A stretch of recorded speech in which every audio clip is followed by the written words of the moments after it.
Hello students, let's start with worksheet number 26. So the topic of our worksheet is applications of distance formula. Last worksheet जो थी उसमें हमने distance formula समझा था, क्या होता है, कैसे हम किन्हीं दो पॉइंट्स के बीच में डिस्टेंस फाइंड आउट कर सकते हैं। आज हम उससे रिलेटेड कुछ और क्वेश्चंस डिस्कस करेंगे इस वर्कशीट में कि कहाँ कहाँ हम अप्लाई कर सकते हैं उस डिस्टेंस फार्मूला को। सो एक बार हम पहले डिस्टेंस फार्मूला रिकॉल कर लेते हैं। डिस्टेंस फार्मूला मेरा था x2 माइनस x1 का whole square plus y2 minus y1 का होल स्क्वायर, राइट। और अगर मेरे कोऑर्डिनेट्स में एक जो है ओरिजिन होता है 0,0, तो मेरा जो डिस्टेंस फार्मूला बन जाता है वो हो जाता है x square plus Y square, right. तो अब हम केस 1 देखते हैं। यहाँ पे केस 1 जो है वो है इक्वी डिस्टेंट पॉइंट्स का, कि अगर मेरे पॉइंट्स जो है वो इक्वल डिस्टेंस पे हैं किसी सिंगल पॉइंट से। So like example number 1 is find a point on x-axis which is equidistant from the points A minus 2,5 and B 2,-3। एक पॉइंट है x एक्सिस पे जो A से भी इक्वल डिस्टेंस पे है और B से इक्वल डिस्टेंस पे है। तो अब x एक्सिस पे कोई भी पॉइंट होता है तो वो x,0 फॉर्म का होता है।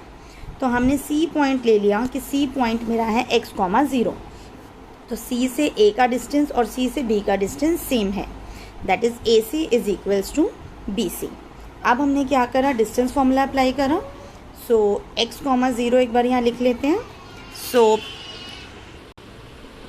x माइनस 2 तो क्या बनेगा, x माइनस ऑफ माइनस 2 तो x प्लस 2 का होल स्क्वायर प्लस 0 माइनस 5 का होल स्क्वायर।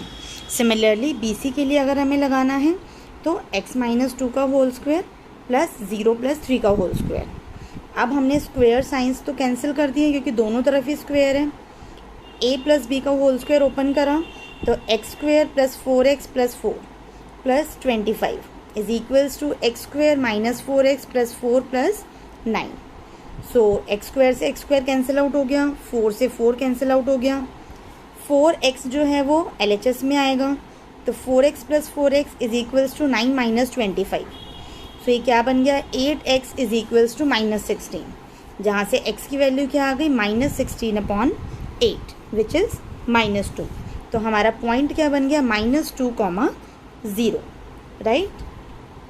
अब केस नंबर 2 जो हमारा है कोलिनियर और ट्राइंगल, कि पॉइंट्स जो हैं हमारे ट्राइंगल फॉर्म करते हैं या कोलिनियर हैं। देखो, जब भी तीनों पॉइंट्स किसी एक लाइन पे होते हैं तो हम बोलते हैं कि पॉइंट्स हमारे कोलिनियर हैं। और अगर वो किसी पॉइंट सिंगल लाइन पे नहीं है, कहीं इधर उधर कहीं भी है, तो दैट मीन्स वो ट्राइंगल फॉर्म कर रहे हैं। अब यहाँ पे क्या है, अगर हमारा AB प्लस BC इक्वल आ जाता है AC के, मतलब जो बीच में पॉइंट है उन दोनों को ऐड करके AC is equals to AB plus BC हो जाता है, दैट मीन्स हमारे पॉइंट्स कैसे हैं, कोलिनियर पॉइंट्स हैं। और अगर किन्हीं भी दो का सम थर्ड से ग्रेटर आता है, दैट मीन्स वो ट्राइंगल फॉर्म करेगा। तो ये कंडीशन हमें ध्यान रखनी है जब भी हमें कोलिनियर प्रूफ करने के लिए बोला जाए या ट्राइंगल चेक करने के लिए बोला जाए, राइट। तो अब देखते हैं इसके क्वेश्चंस आगे किस टाइप से हो सकते हैं। लाइक क्वेश्चन नंबर 2 जो हमारा है कि find a relation between x and y so that the point xy is equi distant from the points 3,7 and 5,4। एक रिलेशन जनरेट करना है, स्टेटमेंट जनरेट करनी है जिसमें x, y जो है उसका 3,7 से डिस्टेंस और x, y का 5,4 से डिस्टेंस सेम है। तो हमने इनको नेमिंग कर दिया कि ये मेरा P पॉइंट हो गया, ये M है और ये N है। तो अब कंडीशन के according PM is equals to PN हो गया। दोनों में डिस्टेंस फॉर्मूला लगाया तो एक हो गया 3 माइनस एक्स का whole square plus 7 minus Y का whole square which is equals to 5 minus X का whole square plus 4 minus Y का होल स्क्वायर। अब इन्हें ओपन करेंगे तो ये बन गया 9 minus 6x plus X square plus 49 minus 14y plus Y square which is equals to 25 minus 10x plus X square plus 16 minus 8y plus Y. और साथ ही साथ हमने क्या करा है, स्क्वायर रूट्स दोनों तरफ से हटा दिए क्योंकि दोनों तरफ स्क्वायर रूट्स थे तो वो कैंसिल आउट हो गए। अब थोड़ा सा इसको सिंप्लीफाई करा है। क्या सिंप्लीफाई करा है कि हम x और y वाली टर्म सारी इधर ले आए LHS में और कांस्टेंट टर्म्स हम सारी RHS में ले गए, राइट। तो ये बन गया -6x plus 14y plus 10x plus 8y which is equals to 25 + 16 - 9 - 49। तो -6x + 10x क्या बन गया 4x, एंड -14y + 8y क्या बन गया -6y, which is equals to -17। और ये मेरा रिक्वायर्ड रिलेशन है जो मुझे चाहिए था, राइट। अब थर्ड केस जो हमारे पास है दैट इज़ कि अगर हमारे 4 पॉइंट्स जो हैं वो क्वाड्रिलेटरल फॉर्म कर रहे हैं, तो वो किस टाइप का क्वाड्रिलेटरल फॉर्म कर रहे हैं। लाइक अगर चारों साइड्स हमारी इक्वल आती हैं और डायगनल्स भी हमारे इक्वल हैं, दैट मीन्स वो क्या है स्क्वेयर है। अगर चारों साइड्स इक्वल आती हैं बट डायगनल्स हमारे इक्वल नहीं हैं, तो वो क्या हो जाता है रोम्बस। और अगर ऑपोजिट साइड्स हमारी इक्वल होती हैं तो वो क्या होता है रेक्टेंगल।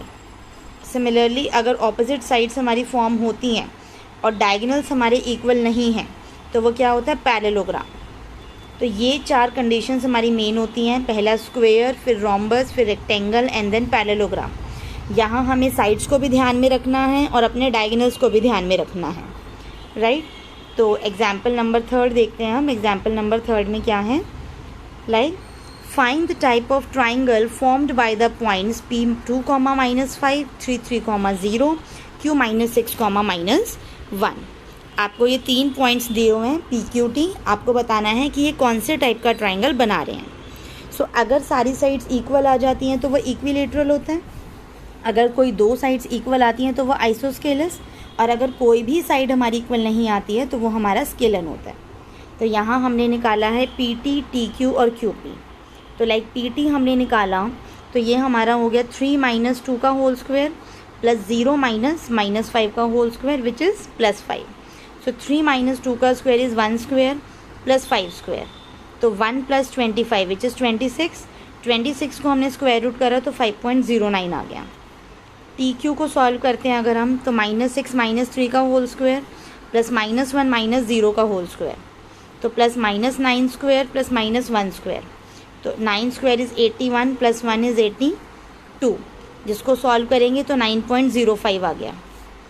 QP इज़ -6 - 2 का होल स्क्वायर + -1 + 5 का होल स्क्वायर। तो क्या हो गया -8 स्क्वायर + 4 स्क्वायर। अब 8 स्क्वायर इज़ 64 एंड 64 + 16 जो कि क्या हो गया हमारा 80, और 80 को सॉल्व करा तो 8.94। अब यहाँ अगर आप देखो तो कोई भी साइड इक्वल नहीं आई है, तीनों साइड्स हमारी डिफरेंट आई हैं। दैट मीन्स ट्राइंगल हमारा कैसा हो गया स्केलन ट्राइंगल हो गया, राइट। अब कुछ क्वेश्चन सॉल्व करते हैं क्लास में, जो हमें जो कुछ क्वेश्चन दिए हुए हैं। लाइक फर्स्ट क्वेश्चन दिया है determine if the points this and this are collinear. So सबसे पहले इनको नेम कर देते हैं A, B एंड C।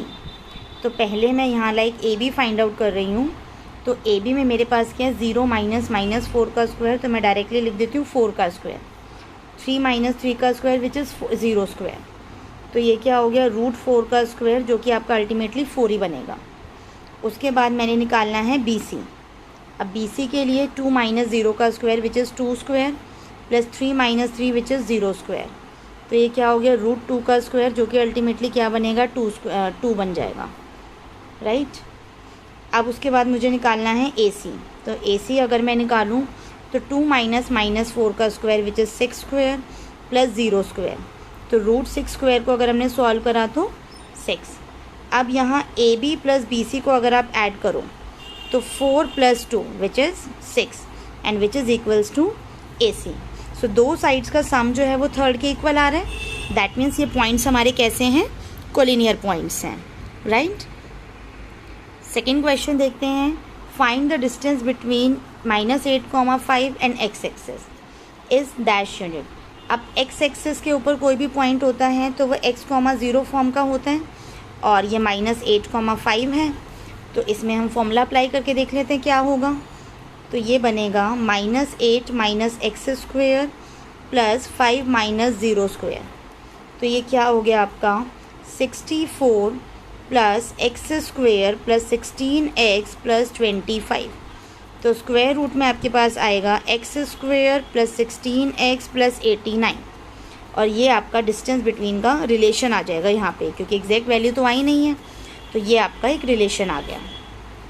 अब थर्ड क्वेश्चन जो आपका है find the type of the quadrilateral form by the points -9, 1, -6, 0, 2 and -3, -1। So A B C D name कर देते हैं पहले तो इनको। तो पहले हम फाइंड आउट करेंगे ए बी।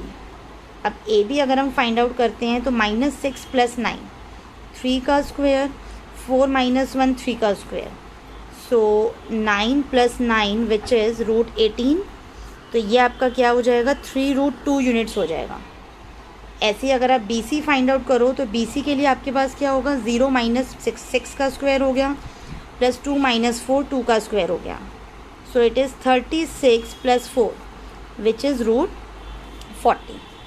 अगर मैं ए सी फाइंड आउट करूँ तो ए सी मेरा क्या आ रहा है यहाँ पे, -3 का स्क्वायर + -3 का स्क्वायर विच इज़ अगेन 9 + 9। तो इसको सॉल्व करेंगे तो क्या आ जाएगा, 3√2 आ जाएगा, राइट। अब मुझे क्या निकालना है, ए बी हो गया, बी सी हो गया, सी डी निकालना है, डी ए निकालना है। तो अब सी डी निकालते हैं। सी डी फाइंड आउट करेंगे तो क्या आएगा, सी मेरा ये है, डी मेरा ये है। अच्छा तो सॉरी, जो हमने ए सी निकाला था वो हमारा सी डी था। अब हम ए डी निकालेंगे यहाँ पे। ए डी अगर हम निकालते हैं तो -3 + 9 6 का स्क्वायर आ गया, +- 1 - 2 2 का स्क्वायर विच इज़ वॉट 36 + 4। तो क्या आ गया, √40। तो अगर अब आप देखो तो आपका ए बी और सी डी इक्वल आया है और बी सी और ए डी इक्वल आया। दैट मीन्स अभी आपकी ऑपोजिट साइड्स इक्वल आई हैं। तो ये आपका रेक्टेंगल भी हो सकता है और पैरेललोग्राम भी हो सकता है। अब हम इसके डायगोनल्स चेक करेंगे तो उससे क्लैरिफाई होगा कि ये रेक्टेंगल है या पैरेललोग्राम है। अब हम निकालते हैं ए सी। तो ए सी के लिए हमें ये दोनों लेने हैं। तो 9 का स्क्वायर + 1 स्क्वायर। तो 9 स्क्वायर इज़ 81 + 1 जो कि आपका क्या हो जाएगा, √82। अब अगर हम बी डी फाइंड आउट करते हैं तो बी डी निकालेंगे हम। ये आपका हो गया 9 स्क्वायर + 5 स्क्वायर विच इज़ 81 + 25। तो आपका क्या बन जाएगा, 106। अब आपके ए सी और बी डी इक्वल नहीं आए, दैट मीन्स डायगोनल्स आपके इक्वल नहीं है। तो ये क्या हो गया, आपका पैरेललोग्राम हो गया। दैट मीन्स आपका जो क्वाड्रिलेटरल बना है वो क्या है, पैरेललोग्राम। और यही हमें चेक करना था कि हमारा क्वाड्रिलेटरल कौन से टाइप का बन रहा है। सो स्टूडेंट्स, इस वीडियो में इतना ही। इसके आगे की वर्कशीट्स नेक्स्ट वीडियो में डिस्कस करेंगे। Thank you.